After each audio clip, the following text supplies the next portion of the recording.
I know we're making huge impacts in these other countries, but we're also making huge impacts for the digital marketing companies that want high quality staff, but don't want to run in. It's one thing when you have to manage the task and you have to manage deadlines, but when you have to manage, are the people there? Are they working for someone else? Am I getting a solid 8 hours or 40 hours of work? That just adds one extra thing to your day and to your week that you really don't need to do.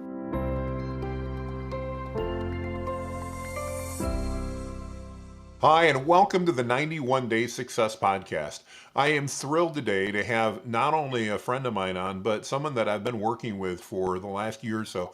And that's Jonathan Bannister from Cornerstone Marketing Solutions and We Build Your Team. And I'm excited today because even though I've worked with Jonathan for about a year and I've known him for a little bit longer than that, I don't know all of his backstory.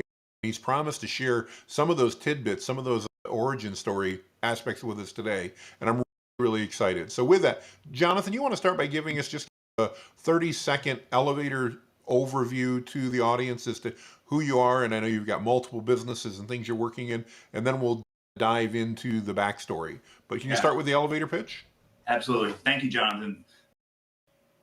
First and foremost, thank you for inviting me here today. We've got some of the coolest names ever on the history of Earth. So we're going to start there and talk about that.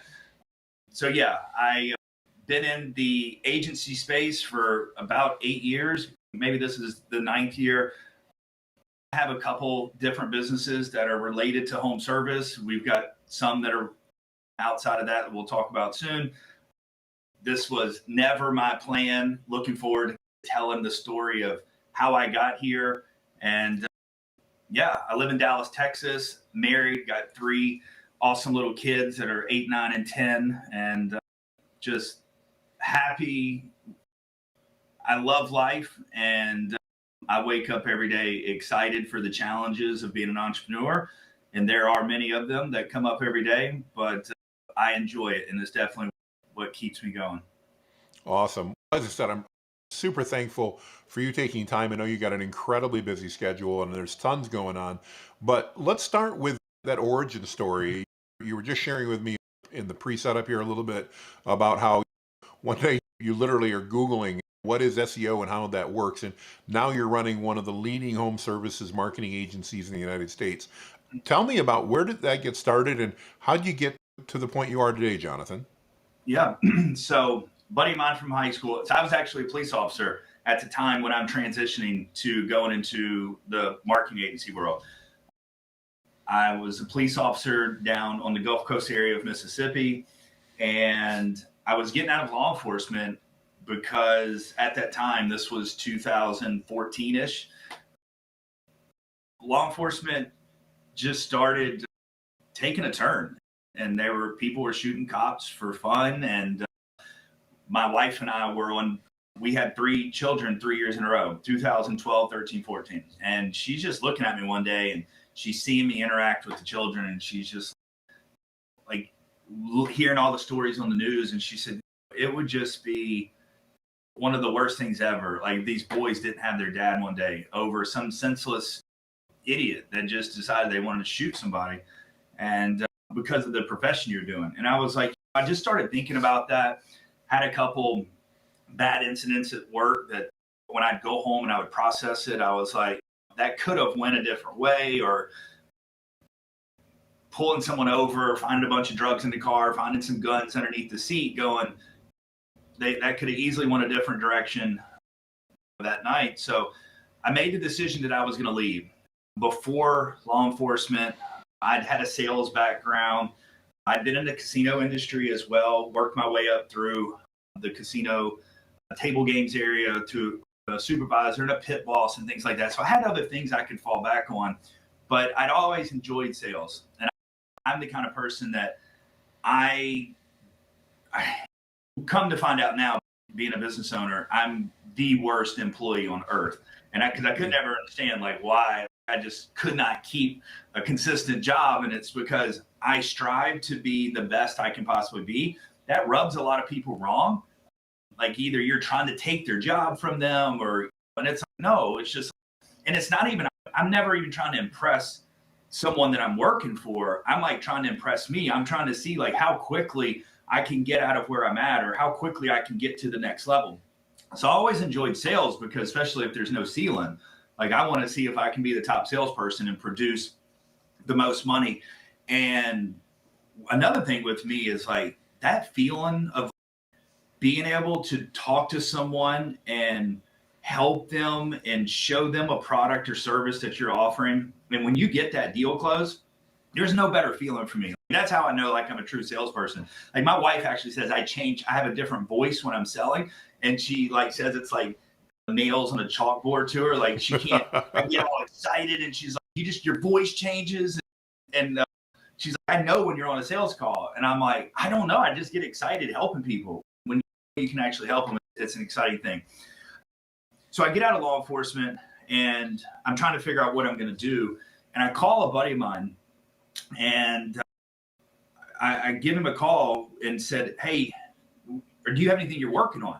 Because he was always into these cool things, developing things, and had graduated college as a film producer, made some awesome movie that made it to the Sundance Festival.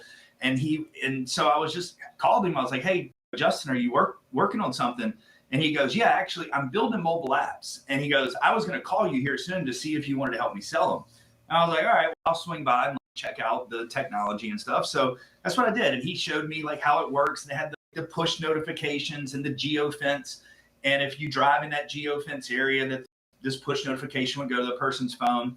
And this is 2014. And I was like, this is cool. And I was a big golfer. So I was like, I think this would be cool for golf courses, because if you had a couple hundred local people that had the app downloaded and you could, when the weather was not cooperating for the day, especially down in South Mississippi, being right there on the Gulf of Mexico, the weather was always changing. Like during the summer, it would rain every day. It would rain for a little bit and cool everything off. And if they said like it's 90% chance of rain, some days it would be beautiful and there'd be no rain. So I was like, golf courses, people make their decisions when they're going to go play golf based off of the weather. They're not going to take the day off or make some big plan to spend 4 or 5 hours if there's a chance it's going to rain or a large chance it's going to rain. They're just going to go do something else. But I was like, it would be nice if a local golf course had a bunch of several hundred people. They see that the weather is going to be good. They send a push notification out and say, hey, look, anybody who wants to come play today, it's half off or it's $25, all you can play. And I was like, you put a couple extra $100 in the cash register, that's revenue that they were not going to produce that day at all. And so I started going around to golf courses. Then I started going around to restaurants and talking about get the people, like you could randomly send a push notification out. If you come eat lunch today, you get a free appetizer if you come. And you could push out what the lunch special was or the dinner special that night. So I started going to these local places and I would sell them to every single person. But then as I started going, they would go, hey, Jonathan, I'll buy one from you. But my website, it's weird. Like when you look at it on the phone, it doesn't really fit. You got to spread your fingers. So I didn't know what mobile optimization was and all that. So I was like, that's weird. I've never seen that before. And they're like, can you help us fix that? Sure, we'll help you fix that. And then I remember going to this other place. It was a guy that owned he sold and rented 18 wheelers. And he was like, he had a bunch of money. So he's like, yeah, I'll buy one of these apps. Cool. And, but he goes, can you help me with my SEO? My SEO is terrible. And I was like, yeah, listen, Matt, not a big deal. We'll help you out. Went to my car after he purchased the app and I had to Google what is SEO. And I love it. That's how it started. And then from there, it was like I had someone who wanted help with a website, someone who wanted SEO. So then I had to go and start researching and figuring out how do I get this stuff done. And that's how I came on outsourcing work. And I started reading books and getting into podcasts. And that's how everything started. Well, so cool. I love it. How about Cornerstone Marketing Solutions? I know you said you've been doing that for about 8 years. How did you transition from app sales and that into Cornerstone Marketing Solutions? Was it a natural progression or was it a really conscious decision that you decided to make? I I'm doing the apps, me and a buddy of mine. We quickly transitioned to doing full service marketing. We would do websites, we were doing SEO, we were getting into some Facebook ads and things like that. I guess you would say we were a boutique agency. We had different clients from all over the place. Him and I are really good friends again now. We had a couple years break. There were some sour times. I actually took him to Miami with me just a couple weeks ago and let him experience those 3 or 4 days. He was the brains behind everything. He knew how to make the apps. He knew how to develop websites. Like, he knew how to do all that. And I just had no desire. And to this day, I still have no desire. Like, I couldn't tell you step one of building a WordPress website. Like, I know what the page looks like that says this is the beginning of something new, or it says something like that. I've seen it, have no clue how to set it up. And that's not, my brain is not wired that way. So if I was forced to do it, it would just like, everything in me would rebel. And that's the way I was in school. If I had a desire, if I had any interest in it whatsoever, I could listen and understand the information and could make an A in the class. When it came to like geometry, I would ask the teacher over and over, can you please tell me one thing in my life in the future that I'll ever need this for at all? And if you can tell me that and be honest with me, maybe I can understand it or want to understand it. And because no one could give me a rational reason of when I would ever need it again, my brain just shut down. So I think I made like a 17 or something in geometry. And so him and I, we took off really quickly, had a lot of MRR coming in, at least what I thought at that time. And he, unfortunately, he didn't see the value at that time in my sales ability. So it was like he would task me with, go learn how to build a homepage, the first page of a website. And I was like, I have no desire. Like, I'm good at selling. Let me just get out there and sell. And he told me something one day, and he still has a hard time remembering that he said this. I like to remind him of it. But he's like, any monkey can do sales. And I was like, oh, man. I was like, you don't realize how wrong you are. Without sales, you don't have a business. And not everyone can sell. Unfortunately, people can sell themselves out of deals. Some people just don't even know how to even get in front of someone and actually close a deal. And so we parted ways. I started my own company. I started Cornerstone at that time.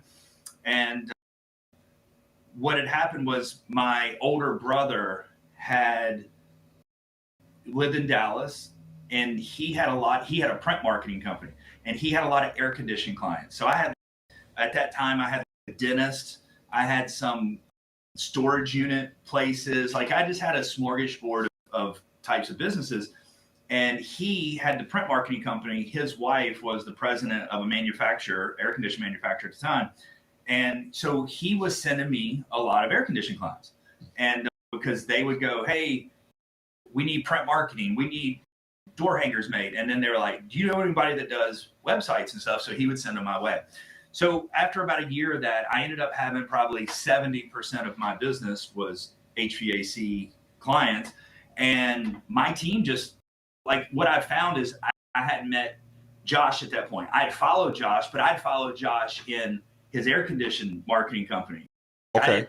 So I didn't hear about niching down. But what I found was naturally, organically on my own, this just makes more sense because my team is writing content. My team is building websites.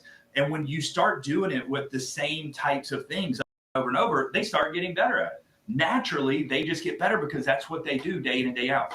And I can remember times over in the beginning, my team going, boss, like, is there anything else we can do? Can you go find some different types of clients? We're getting bored with this. And I was like, no, guys, you don't understand. Like, everything we're doing, we're getting better at because we're doing the same thing. We're focused and researching the same type of business. So I said, this isn't a bad thing.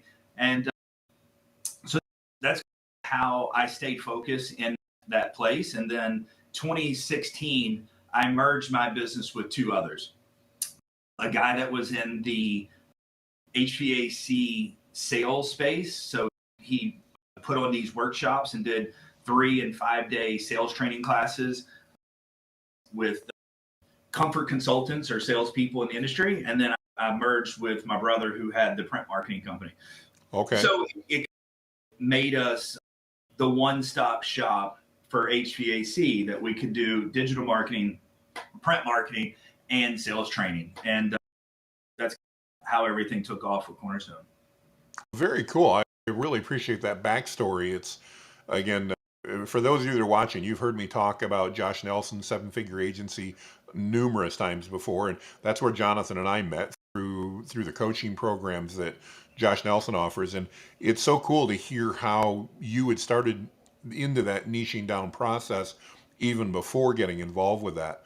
One question that brings up, and I know Mike, who's our producer, who's in the background right now, and I've talked about this, but one of the things that we really noticed, and we began our process last year in 2022, but one of the things that surprised me was how much happier and confident my team has become by us focusing on a niche, because they don't feel like they've got to reinvent the wheel for every new customer. They're all unique.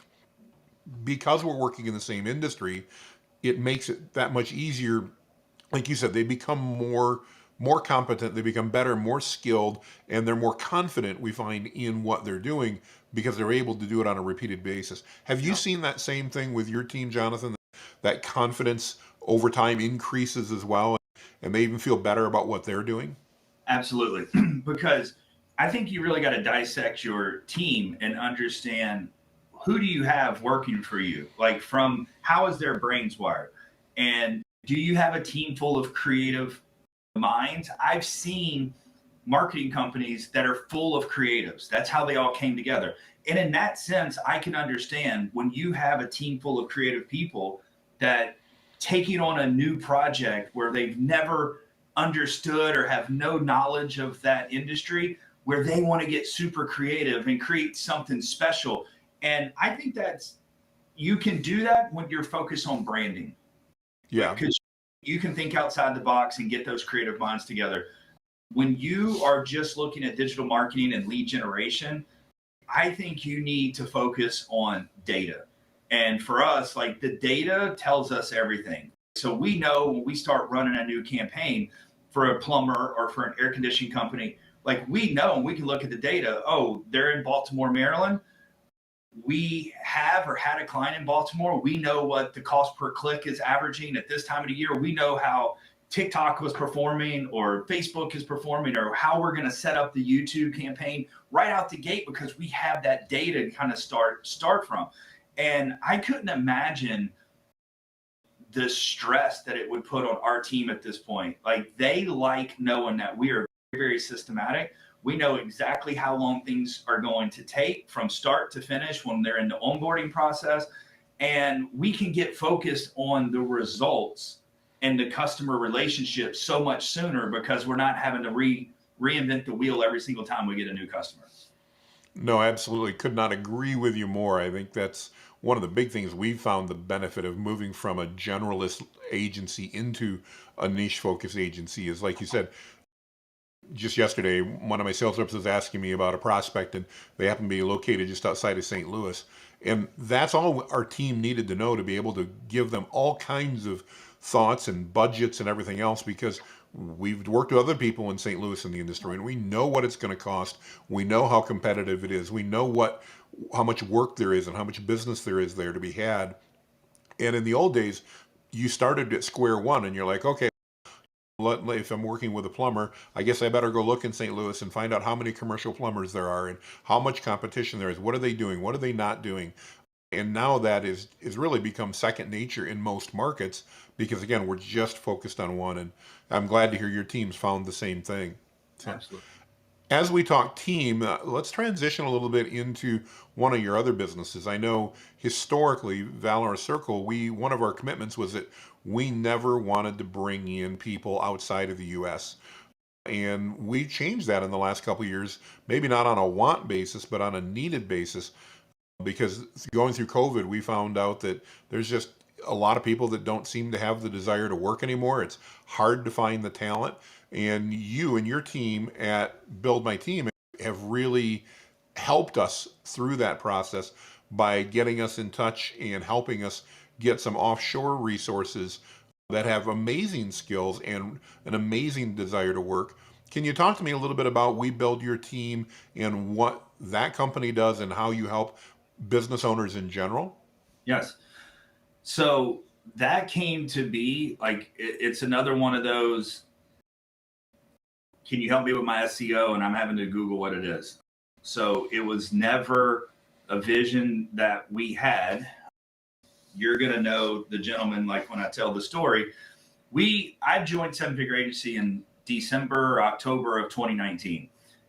And then throughout 20 and 21, there were people knew that I had a very large team over in the Philippines. And there were people that would reach out and say, could you possibly help me find someone? And I'd say, sure, I'll join the hands with my operations manager over there. We've got the recruiting and the assessment testing, and we've got all that down pat. And I would tell them crazy stories like, in these other countries, like you can do some strange things when it comes to the interview process. Like you can actually go visit the people in their home and you can interview parents and grandparents and stuff, like things that would never fly in the US. But we would go through these extreme measures because we wanted the best. And I ended up in the Philippines back in 2014 or 15, whenever we first started, because when I had to learn how to build a website, or not me, when I had to figure out how to get a website built for someone or do SEO, when I started reading the books, I started learning about outsourcing. And then that was the first place I landed. And I tell people, never try this now. But in 2014, I went to Craigslist Philippines because that's what this book had told me to do. And I actually found 3 people. 2 of the 3 still work for me today from 2014. And they were some of my first hires. And I've got extremely blessed right out the gate by finding these people that I had found. But so that's where we had landed for so long. And a couple of the agency owners, probably 10 or 15 agency owners, had said, will you help us find someone? Sure. I don't have anything to do with it. I'll pass you to my operations manager. If she finds something, they would say, well, what do you want to charge us for it? And I'm like, I don't want to charge you anything. Let me just help you find someone. And I said, if she finds someone for you, just send her $300 or $500 PayPal. And that's all we were going to do, Jonathan. Like that was our plan, was just to help people. And then a couple of our intensives down in Miami, Nate Haggerty from Tax Pro Marketers kept getting on the microphone and praising me in front of everyone. Still wasn't a big deal. I was like, thank you. There's nothing I did. I joined the hands with my operations manager, but hey, I'm glad that we helped you. Then you fast forward a couple months, we are on a Zoom call with our mastermind group, and Josh Nelson goes, all right, everybody, just kick off the call. Let's talk about something good or bad going on in your agency. And Nate goes, all right, I'll start. He goes, we lost 6 new clients because of one of our Filipino hires. And he saw my eyes get real big, and he was like, Jonathan, this has nothing to do with you at all. He goes, we vet our people extremely well because they're a very, very Christian-based company. And he goes, y'all vetted them? We vetted him? He goes, no, this guy was a rock star. He was perfect for us. The problem was he was working for 2 or 3 side jobs, and he fell behind on some of his tasks. And because they were brand new clients, those new clients just got cold feet and said, if this is the way the relationship's going to start off, we're just going to walk away. Sure. And man, you would have thought that I was 100% responsible for it. It affected me. And I just started thinking, I was like, wait, why don't we have that issue? And I was like, people don't work for other people with us because they're in an office. And I was like, wait, why did we go into an office? Because I went into the office after 2 years of building the team over there in the Philippines. I went into an office, and the reason why was because I started getting frustrated. When I had 3 or 4 people, wasn't a big deal. When I started getting 12, 15, 20 people, sure, every day it was, hey, my internet's unstable. I'm trying to find a cafe. Hey, I'm having a scheduled power outage. But when that starts happening multiple times, you can't run a business. And I had to start questioning, was I being lied to, or was it sure, authentic what these people were telling me? And so I said, you know what, let's just go into an office. So the first thing I did is I went into an illegal home. I went into they call it a mansion over there. It was a 3-story house. So I had like web developers on one floor, social media team on one floor, SEO and paid traffic on a 3rd floor. And because I couldn't get a real office because you had to have an official business set up. And in order to do that, like I had to go over there and sign like my life away, basically. And so we did that at first for a year. Then I got to spend time in that house. Then the next year when I came back, we went to the like embassy, and I had to get like a social security number. I had to do everything legitimately to set the company up the right way. And so when I started thinking about that, we don't have that problem because we went into an office. So I went to Nate and I said, Nate, let me ask you a question.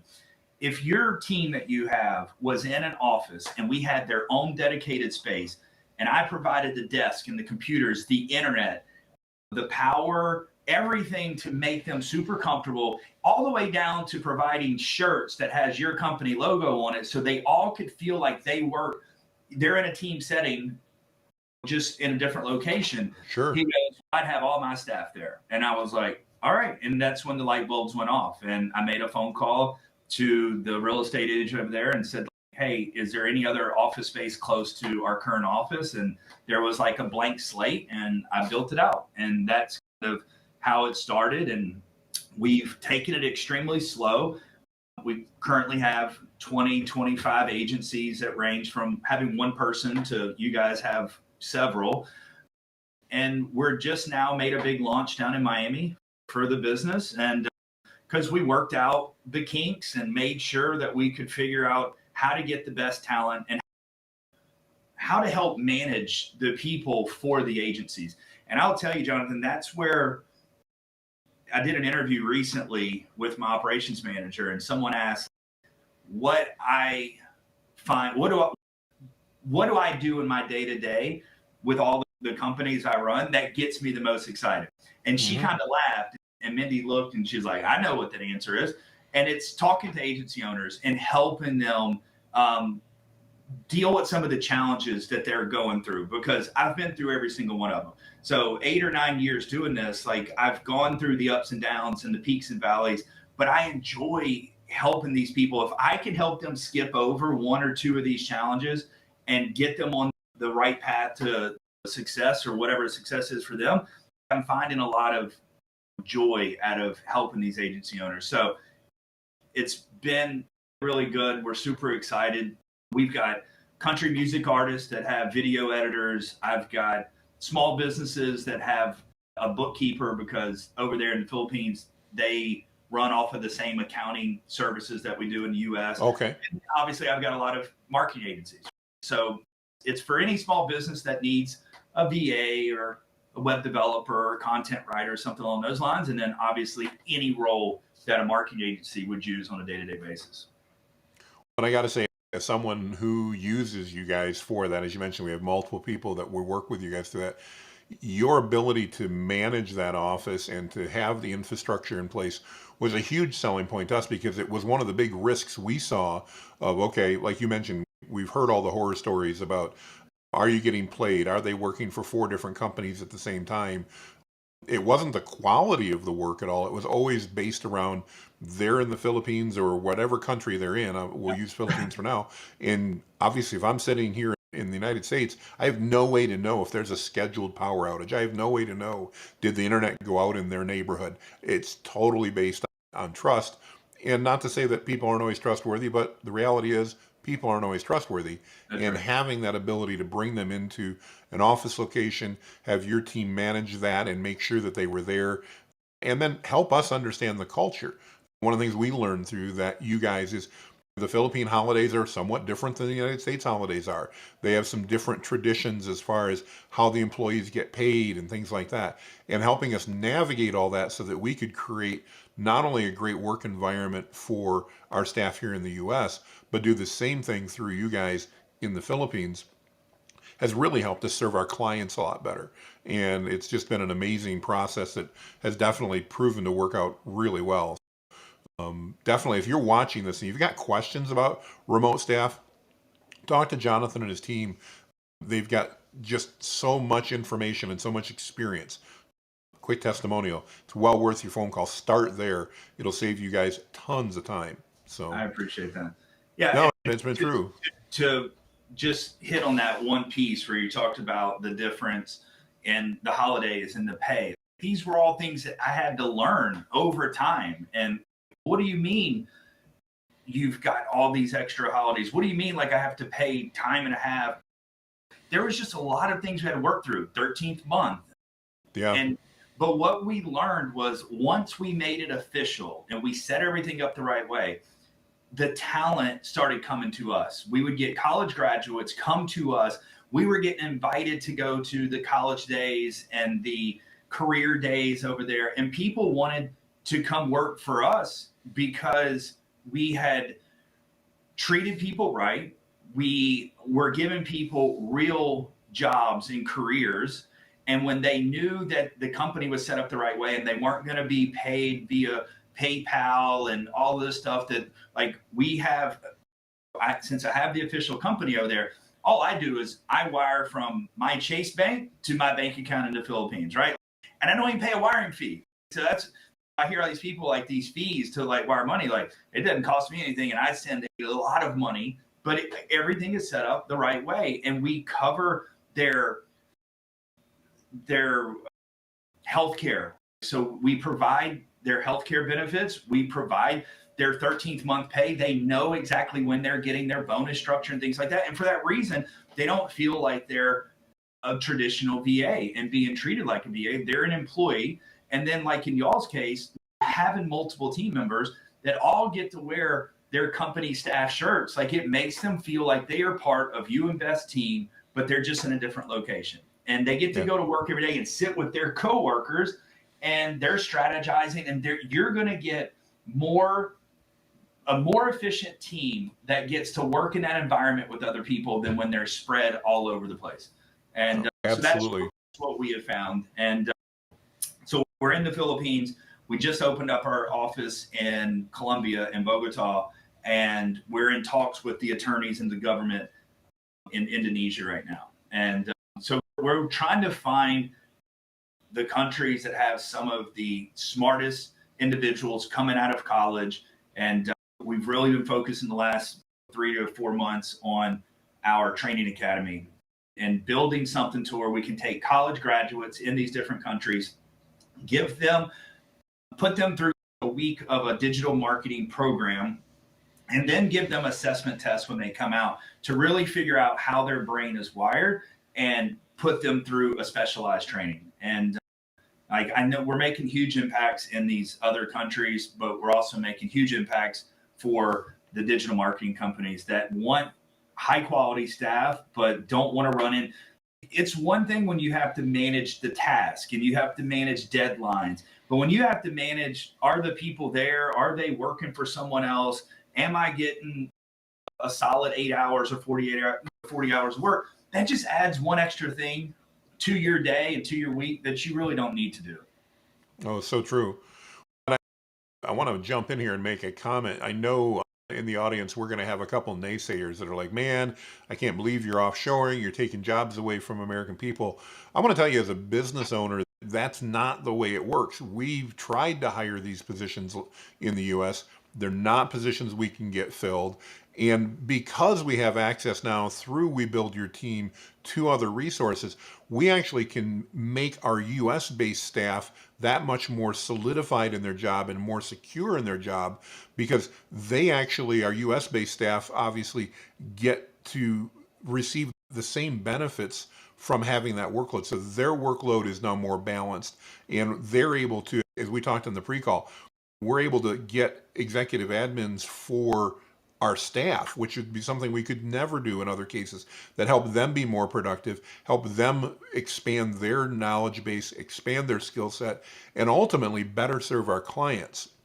And so it was one of the reasons I never wanted to offshore for the first 10 years. So I didn't want to take away any of those jobs, but it was actually seeing the opposites occurred. We're able to bring on more people in the US in certain roles that we can hire here, because I can have other roles that help us grow, help us fulfill as a company that I can fulfill elsewhere. So just a win-win all the way around. And for us, we're the same way. We're split. I've got a large US side. So all of our account managers, most of my operation roles, our sales and things like that are all US. I have tried over the 8 or 9 years to have a web developer that was in the US. Like prima donna, so hard to fight with, no, I need it done this way, and like just set in their ways. And I'm like, whoa, wait a minute. I've got 4 developers in another country and I don't get any of this. He was just like, I have tried, because at one time I was going to have every single role or position I was going to have in the US time, and then have the same thing that mirrored in another country where the time difference. And every time I tried that, oh my gosh, it was like, now I know why, like I hire from different countries. It was just, it's different. So we have 10 plus people in the US, but even my staff here in the US are split. Like it's 1 in Dallas, 3 or 4 in Birmingham, some in Florida. And now we've diversified our overseas team. It used to be Philippines only, and now we are going for the top talent that we can find. So I've got staff in Brazil, Colombia, Indonesia, Pakistan. Like, I don't care where the person lives. We've been looking at Canada a good bit. Like, I want to find who is going to fit the culture of our business. That is first and foremost super important for us. Everyone gets to interview. Everyone gets to ask questions. We hire very slow at this point because we want to make sure that you're going to fit with the core values of our company. And what do those core values mean to you? And at the end of the day, you would think core values would resonate more with a US staff person than somebody on the other side of the world that may not even know like what those core values mean. And I just want to know, what does transparency mean to you in your own personal life, not anything to do work related. And at the end of the day, we have found there's certain roles that we'll always have in the US, and there are certain roles that I don't know if I'll ever bring back to the US because I've just had such a difficult time managing some of those positions. No, it's true. We've noticed the same thing. There's different cultural things that lend themselves to different success in different roles and our ability to excel in different roles. Totally agreed. Jonathan, it's so good to hear your story and hear all the things you've shared. Before we wrap things up, I know we talked a little bit up front about, we love to ask, if you had to start over, if somebody said, hey, you've got everything you have now except your network of people and your money, and we're going to give you $1,000, what would you do today, 2023, almost April 1st? What would you do to start a new business in the first 90 days? What would your plan be? What things would you consider? What advice might you give to somebody that might find themselves in a similar situation? For me, I think I probably wouldn't do things much different than how I had to do them. When I tell you that I had to Google what SEO was, like I was coming out of law enforcement, but had sales in my background, but nothing to do with digital marketing. I was clueless when it came to digital marketing. So I had to figure out how to find the people that could help me do the work. One, you obviously need a little understanding there how you're going to hire. Like I said, I don't have the first clue of how to start building a website today. I can talk to you about technical SEO and I know what needs to be done, but I don't know how to go and build backlinks and things like that. But I can talk through it. I can sell it because I truly understand how it all works. But now my focus is finding the best staff that I possibly can to do the actual work that I can talk about. So if I was given $1,000, I think for me, sales is all about relationships. So I would focus on, what am I going to sell? Which services am I going to sell? For the longest time, we pretty much had one program and it was $2,000 or $2,500 a month. And I sold a lot of them to a lot of companies over the years. And I really just started with calling on people that, like, if you're going to niche down, find people in that niche that can help get you in front of those customers. And that's kind of what I did. So I started with the manufacturer. I tried to reach out on LinkedIn and find the sales manager of a manufacturer. I wine and dine him. So I would use some of that $1,000 and I would ask to take that person to lunch. And then I'm going to build a rapport with him or her and tell them, if you let them see who you are, I just want to help people. I want to help people. I want to help their companies. I feel that the services that I offer will help your contractor produce more revenue and grow their business. If they do that, they're going to buy more boxes of air conditioning equipment from you. And I would love the opportunity to be able to help some of your customers.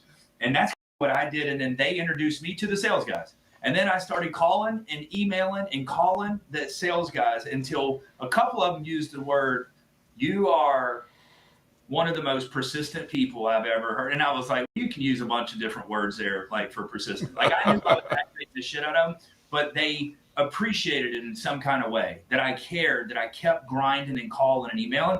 And I said, look, I'm not going to stop until you tell me to leave you alone or until you put me in front of some of your customers. And they were like, fine, meet me in this city next week and you can take a couple of my dealers to lunch. And that's what I did, right? So I had to spend $100 for a couple lunches total. And I got to get in front of the people that I wanted to sell my services to. And that's how I grew the business. I did that for a couple years.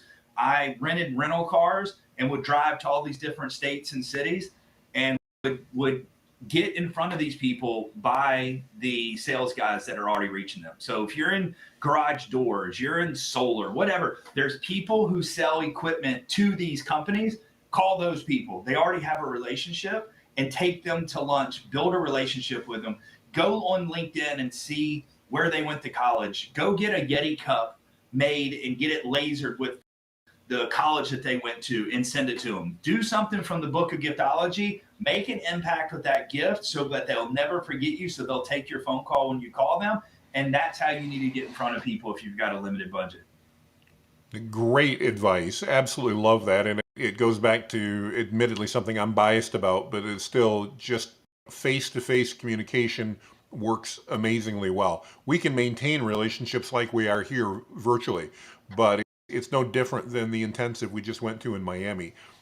You know, that face-to-face aspect has so much more value than the Zoom. Is Zoom better than not going? Sure, it's better than not meeting.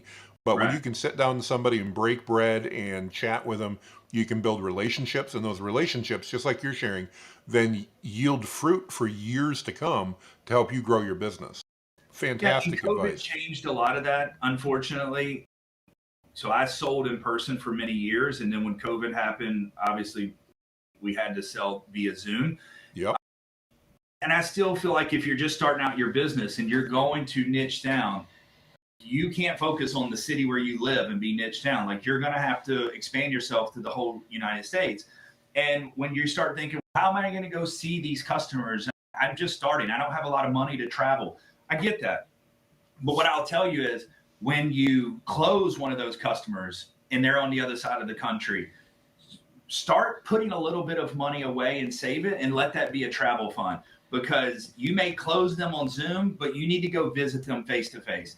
I've got to say, and people ask me, like, what is success to me? Success to me is when I can turn a client into a friend. So, and I've done that many times. There's clients that I'll go to Vegas with, or I'll take a trip with, and they invite me to go on trips with them that have nothing to do or related with their work or my work. Like I've become friends with some of these guys, and that is what success is to me. So just because if you have to sell on Zoom, we sell a lot on Zoom these days now. Sure. Go visit these people and build that relationship and try to create a bond that no other competitor will be able to break. No, it's so true. I know we just took an 8-week journey down south and visited a number of clients and that, and it was amazing the response that people that you've just met on Zoom or only chatted that way, when you show up at their office door, it's like your old friends. And it really cemented those relationships. It's amazingly valuable. Great advice. Jonathan, if we've got people that are watching, I know some of them are in the HVAC industry and things like that, I know some of them are going to be interested in learning more about how to maybe begin bringing on some offshore staff, because hiring is difficult everywhere in the United States right now. We're going to put your website up and all that, but if they're watching this, maybe they're driving, they don't want to look at the website, what's the best thing they can do as a next step to get in touch with you and your team? Yeah. So obviously, you said you're going to put the website up. Yep. It's webuildyourteam.com, and go there, fill out the form on the website. And from the form, it's going to send you some video asks. We've got some technology in there because what we have found is like, well, when we first started, this was all working through the kinks. Was people would say, what position are you needing to hire? And they would literally check like 12 different positions. Sure. But then it's like when we call them back, we're like, so you need 12 people? They're like, oh no, I just need one. But they needed someone that could do. I'm like, oh yeah, that's called a unicorn. Like we don't have unicorns right now. And so now through the video ask, we want the person to tell us what exactly are you looking for? Because what we've been able to find is we can get a web developer, and through our training, we can teach that web developer how to do go high level as well. Like you got to find how that person's wired, and it's through assessment tests to go, okay, this person's more of a technical person. We could also teach them this. So we want to understand, what do you do on your day to day right now that if you could take those things off your plate, it would allow you to go sell more. It would allow you to go build these relationships to grow the business. Well, you may only have the budget for one person, but we may be able to squeeze someone that could do 3 things to take some of that off your plate. So we're just going to go through that process with you. I think it's important to find out exactly what you are needing. And Jonathan, you and I talked about this. I'll do a little plug here for Dan Martell. If you haven't read this book yet, read this book. So Buy Back Your Time. I was telling the guys before the show started that I'm not the type of person that lives in the past. So I'm not a what if, or if I'd have known this, I would have done things so differently. We could all say that. That's armchair quarterbacking, and I don't play that game because I learn through the challenges and the struggles and the mistakes. Without those mistakes, I wouldn't be who I am today. But It's important that you learn and grow from it. But there's things that I learned in this book. I think you and I were reading this book around the same time. So over the last month or two, I was in this book deep. And he talks about in there, and a lot of people probably would think this sounds crazy, but he talks about no matter where you are in business, if it's your first day or you're a multi-million-dollar company, the first hire that you should do is an executive assistant. And It's like I didn't have an executive assistant for 7 years or more. So like I thought that was completely ludicrous when I read that, but it makes sense. And when you read that and you talk about, I for years let my email run my day or control my day. And I would never admit that because no, I control my day. I set my calendar. But as I went back, and he calls it a time and energy audit. Yep. And when I start looking at that and go back and look at my calendar over the last year, there's clearly, I didn't put all these appointments on my schedule. It was people grabbing my calendar link and scheduling on there, clients, colleagues, whatever that looked like. And in order to really get in the zone, and as a leader of a company, if you want to grow your business and get to that next level, you have to do the things that are going to take your business to that level. I forget what he calls it in there, Jonathan, where you calculate like what your time or value is worth. Yeah, like basically your buyback rate. Exactly. Your buyback rate. That's what it is. So he actually has a calculation there. Like you figure out what you pay yourself, what the company makes in profits, any dime that you take from the company, and there's you times it by 2,000 and divide it by something, but there's a buyback number. And when you get that number, he pretty much says, you do not work on a task that you couldn't pay someone that amount to go do it for you. Because otherwise, you are not taking yourself to the next level, and you're not allowing yourself to be able to do the things that you need to do to grow the business. So if you haven't read that book, read it, because I would say don't go and think that you need this other position until you truly know what it is that you're looking. What is hire to buy back your time?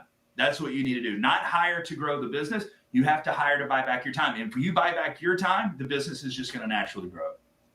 No, as you were talking, I was thinking that exact same thing, Jonathan. And one of the things he recommends is going through and doing a time study. And most of us as executives have done that. What have you done every 15 minutes throughout the day? But he added an interesting twist that I'd never heard before. And that was, at the end of the day, go back through those tasks. And sometimes it's different things. But if it's something that took your energy, if it drained your energy, highlight it red. If it Yep. was something you just what you did, okay, leave it alone. But if it was something that energized you, something that excited you, something you enjoyed doing. I love, for example, creating video content. And I found out by going through the study that one of the things that I really do enjoy doing is creating that, but I don't enjoy doing the editing and I don't enjoy doing the publishing and all that. And by calculating that and seeing and looking back after a month and going, wow, there's a whole lot of red on here. I know what I need to contact your team about because I need to get somebody to fill in those roles. Yep. There's quite a bit of just, it's not highlighted, it's okay. We'll get to that and we'll review that. And then there's a bunch of green. And the green is what I want to focus on because that's the stuff, like you said, even if it's not immediately apparent how that impacts your business, by buying back your time and giving you as the executive and the leader, the visionary, more time, you are benefiting your business because you then have the time to focus on the things that matter more. And where if it's gaining energy, you're going to be doing so much more, being so much more productive in that area. I'm losing my words, but basically it adds so much value to the organization. So You're right. yeah, so true, so true. Jonathan, again, thank you so much for your time today. Thank you for being just an amazing partner in the business as well. It's great to work with people that are vendors and providing services that care about your business as much as you do, and you and your team definitely exemplify that. We appreciate you so much, and I really appreciate your time here on the podcast today. So. It's my pleasure, Jonathan. I appreciate the invite.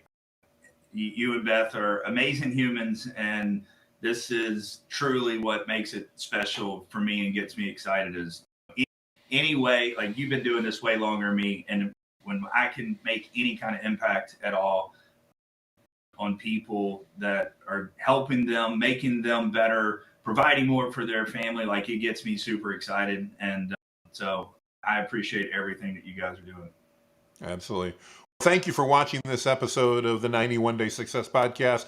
If you have any desire to learn more about anything that Jonathan and his team does, whether that's on the HVAC marketing space, whether that's on offshoring, whether that's on virtual assistants, reach out to him and his team. You will not find better people to talk to. They're fantastic. And through ups and downs, they're going to be honest with you and tell you where things are at. And that's what you need in a partner nowadays if you run a business. So with that, everybody have a fantastic day, and we'll see you on the other side. Thank you.